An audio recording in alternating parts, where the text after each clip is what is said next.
All right, now we have this raised section, but we need to cut out this center pocket.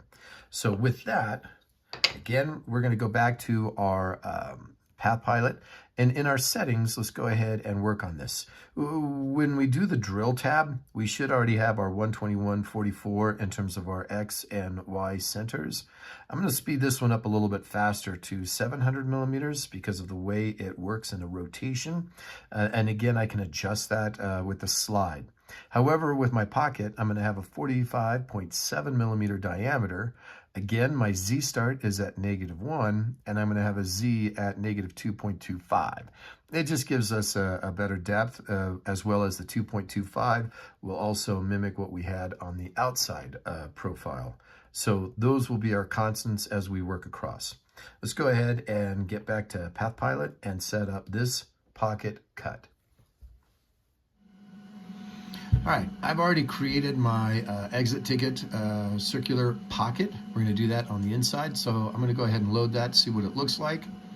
That looks correct. However, maybe I need to go back and edit. I want to change that. Then I'm going to select this last file, and I'm going to do a conversational edit. I can see that it's in my pocket. Now, let's just go through and double check. G54, tool 2, 15,000, 700, 150. I got a Z clearance of 5 because I'm going to stay pretty much in the center there.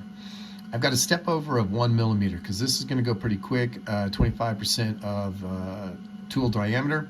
However, I'm going to go a little bit less, at 0.8 depth of cut. Again, my Z start is -1. I'm going to go a depth of 2.25. But my inner pocket is 4.7 millimeters in diameter.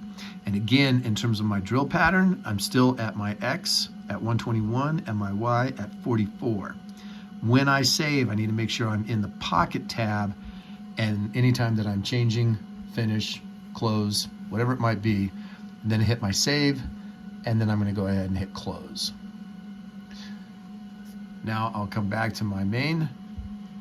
It'll reload, and there is my cut pattern.